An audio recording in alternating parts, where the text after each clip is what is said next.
তাকে পিটানো হবে, যার চিৎকার শুনতে পাবে সারা পৃথিবীর জীবজন্তু, জড় পদার্থ সবকিছুই চিৎকার শুনতে পায় এই বাটিটা, চিৎকার শুনতে পায় এই প্যাকেটটা, চিৎকার শুনতে পায় বাল্বটা, চিৎকার শুনতে পায় সামিয়ানা, কিন্তু মানুষ এবং জিন শুনতে পায় না। হাদিস বুখারী মুসলিম, এই কথাই মুহাম্মদ সাল্লাল্লাহু আলাইহি সাল্লাম বলেন, তার নাম কবর। কবর বলতে বাড়ির পিছন দিকে যে 2-2.5 হাত গর্ত করে মানুষকে ঢেকে দেওয়া হয়েছে তার নাম কবর নয়। কবর বলতে যদি এই কবরই হয় তাহলে যাকে বাঘে খেলো তার কবর কোথায়? কবরস্থানে যে ঢেকে দিয়েছে তাকে, এর নাম কবর নয়। যদি এটাই কবর হয় তাহলে পানিতে ডুবে হারিয়ে গেল যে, তার কবর কোথায়? কবর যদি এটাই হয় তাহলে যে আগুনে জ্বলে ছাই হয়ে গেল তার কবর কোথায়?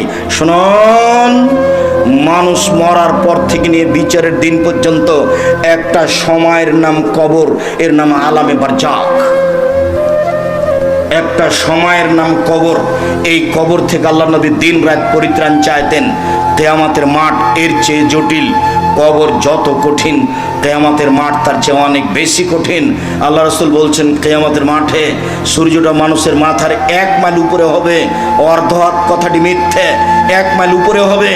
আর এই সূর্যের তাপে মানুষ ঘেমে যাবে, ঘাম এত বেশি হবে, মিনহুম মা ইয়াকুনু ইলা কাবাইহি, কারো কারো ঘাম হবে টাকনু পর্যন্ত, মিনহুম মা ইয়াকুনু ইলা রুকবাতাইহি, কারো কারো ঘাম হবে হাঁটু পর্যন্ত, মিনহুম মা ইয়াকুনু ইলা তারকাতিহি, কারো কারো ঘাম হবে নাক পর্যন্ত, গলা পর্যন্ত।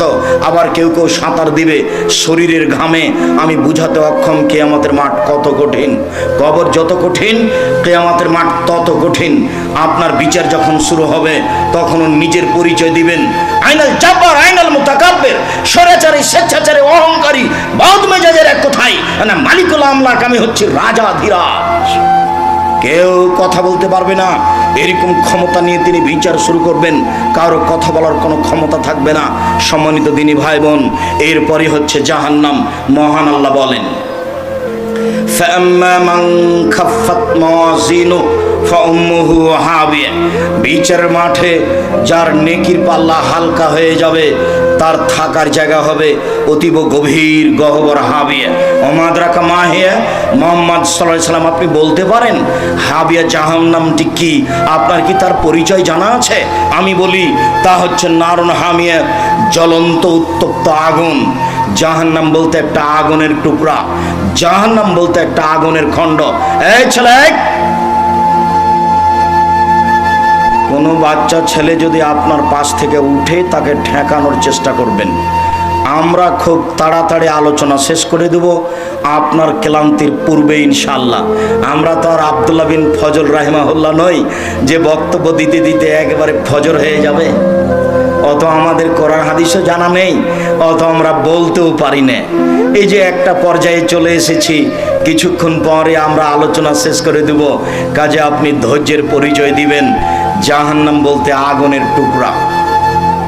মহান আল্লাহ বলেন, কাল্লা লা ইউমবাজান্না ফিল হোতামা, অবশ্যই তাকে চূর্ণ বিচূর্ণকারী হোতামা নামক জাহান্নামে নিক্ষেপ করা হবে।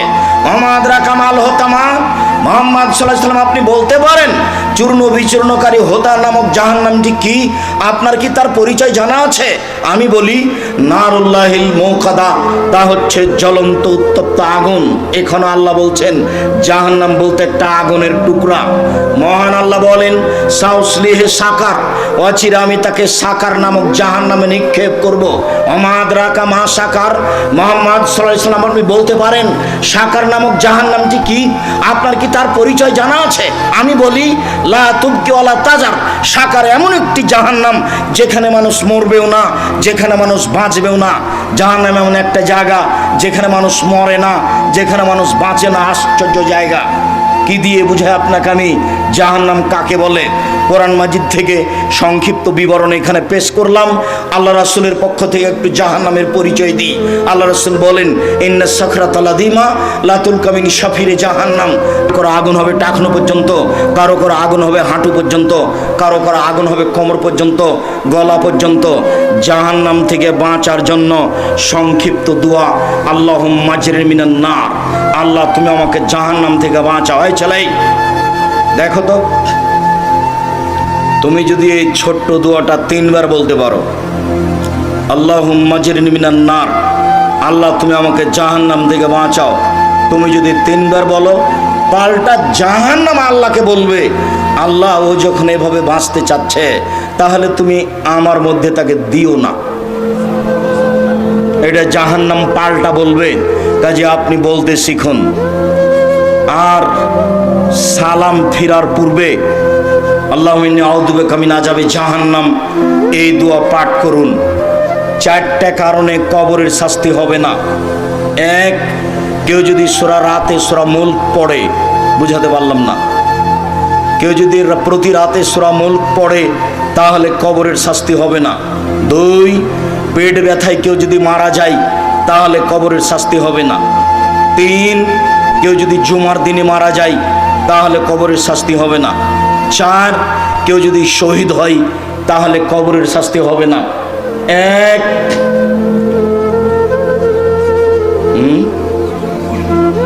সূরা মুলক পড়লে রাতে কবরের শাস্তি হবে না। 2, পেট ব্যথায় মারা গেলে কবরের শাস্তি হবে না। 3, জুমার দিন মারা গেলে কবরের শাস্তি হবে না। 4, কেউ যদি শহীদ হয়ে যায় তাহলে কবরের শাস্তি হবে না। সম্মানিত দিনী ভাই বোন, আজকের মতো জাহান্নামের আলোচনার শেষের দিক কিছু অংশ রেখে দিয়েই, যদিও আপনার বসে থাকার গতি আমার কাছে অনেক ভালো, এরপরে আমি নিজেই ক্লান্ত মনে করাই এই আলোচনা কিছু অংশ রেখে দিয়ে শেষের দিকে এসে বলছি, আব্দুল্লাহ আপনাকে সলাতের কথা শোনাচ্ছিল, যা অতীব জরুরি। আমরা 4টে জিনিস পালন করার জন্য বলছিলাম, যা অতীব জরুরি। আমার দিনী বোনকে 4টে জিনিস মেনে চলার জন্য বলছিলাম, যা অতীব জরুরি। সাথে